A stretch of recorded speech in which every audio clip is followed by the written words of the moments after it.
আসসালামু আলাইকুম। কেমন আছেন আপনারা? আলহামদুলিল্লাহ, আমিও ভালো আছি। ভালো আছি কথাটা ভুল আসলে। এভাবে আসলে ভালো থাকা যায় না। এভাবে ভালো থাকা যায় না। যেখানে ৭ বছরের ৭ বছরের একটা শিশু আমাদের এই দেশে নিরাপদ না, সেখানে ভালো থাকা যায় না। আমাদের বাড়িতেও তো সন্তান আছে, আমাদের পরিবারেও সন্তান রয়েছে। আমার আমার ২ টা ভাগ্নি রয়েছে।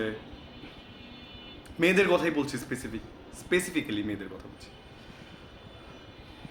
আমার আমার আমার ভাগ্নির বয়সও খুব বেশি না। চিন্তিত আসলে, মানে আহ, খুব বেশি ডিস্টার্ব। আমি যখন এই ভিডিওটা বানাচ্ছি, আমি আমি খুবই চিন্তিত। ইভেন আমি মানে কথা বলার সময় মানে আমার আমার ফ্লোতে আমি কথা বলতে পারছি না এখন, সত্যি কথা বলতে। কেন পারছি না জানেন? কারণ বলা যায় না আসলে, বলতে পারছি না আসলে। ওই ওই দায়িত্বের জায়গা থেকে কথা আসছে না। আমার আমার আমার আমার আমার শরীর কাঁপছে এখন, সত্যি কথা বলতে। যে আমি আমি আমার আদ্রিতাকে নিয়ে চিন্তিত। কেন হব না এটা বলতে পারেন? কেন চিন্তিত হব না? একটা একটা বাচ্চা মেয়ে তার নিজের বাসায় সেফ না, নিজের শহরে সেফ না। তাহলে তাহলে মানে কেন, মানে কিসের জন্য, মানে কি আছে এটাতে? মানুষের জীবনের কোনো ভ্যালু আছে এই এই পৃথিবীতে? এই পৃথিবী কেন, এই এই দেশে কোনো ভ্যালু আছে? আর একটা একটা বাচ্চা যখন মারা গেল, তার বাবা বলছে তার বিচার দরকার নেই। কেন বলছে? কারণ বিচার পায় না, বিচার বাংলাদেশে হয় না, এই জন্য বলছে। শাস্তি কি আমাদের? একজন ধর্ষকের শাস্তি কি? কার শাস্তি হয়েছে একটা দেখান তো।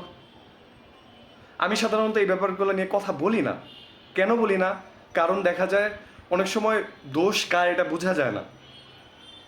ঠিক আছে, এটার পার্সনের ক্ষেত্রে ডিফারেন্ট ইস্যু থাকতে পারে, আমি মানে এটা মানি। কিন্তু একটা বাচ্চা, ওর কি দোষ ছিল? কি দোষ ছিল ওর? ও কি বুঝে? ৭-১৭ কি বুঝে? আর এই যে আমি কথা বলছি এই রামেসাকে নিয়ে, রামেসার মতো কত ঘটনা ঘটে যাচ্ছে আপনি আমি জানিও না, খবরও নেই না। আমার কাছে মনে হচ্ছিল যে দায়ী থাকবো, মানে নিজের কাছে অপরাধ বোধ হচ্ছিল যে কোন সোসাইটিতে আছি যে এখন পর্যন্ত কথা বলতে পারি না এই ব্যাপারটা নিয়ে। এমন একটা সোসাইটিতে আমি থাকি। মানে ধিক্কার জানাই। নিজের উপরেও খুব বাজে একটা হচ্ছে যে কিছুই করতে পারছি না। কি করা সম্ভব আসলে? আমরা কি করতে পারি? কতটুকুই করতে পারি?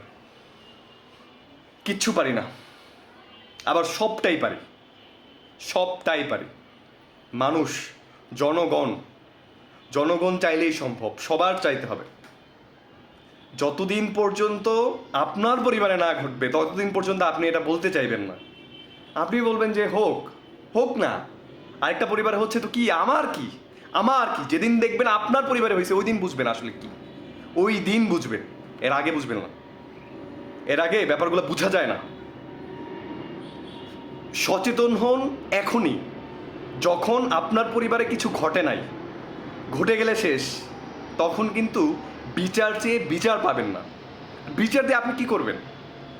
বিচার হলে আমি একটু শান্ত হতে পারে, আমার আত্মা শান্ত হতে পারে, কিন্তু রামিসার বাবা মা, ওদের কি মেয়ে ফিরে পাবে বিচার হলেই? কিন্তু বিচার হলে আরেকজন যখন এই ধরনের নিকৃষ্ট পাপাচার করতে যাবে, তখন তার চিন্তা অ্যাটলিস্ট একটু ভয় কাজ করবে। খুব বাজেভাবে বিচার হওয়া উচিত, খুবই খুবই জঘন্যভাবে যদি বিচার না হয়, জনগণের সামনে এমন নিকৃষ্টভাবে যদি ইতিহাসের সর্বোচ্চ বিচারটা না হয়, সম্ভব না। এড়াতে পারবেন না। এবং যারা দায়িত্বশীল আছেন, ছিলেন, থাকবেন, অবশ্যই অবশ্যই অবশ্যই একদিন বিচারের কাঠগড়াতে আপনাদেরকেও দাঁড়াতে হবে। সৃষ্টিকর্তা আছেন, বিচার হবেই, কোনো না কোনো দিন বিচার হবেই। পার পাওয়ার কোনো সুযোগ নেই। সবার সবার একতাবদ্ধভাবে বিচার চাইতে হবে, বিচার করতে হবে, নিশ্চিত করতে হবে বিচার। আদারওয়াইজ কোনোভাবেই সম্ভব না। ধন্যবাদ সবাইকে।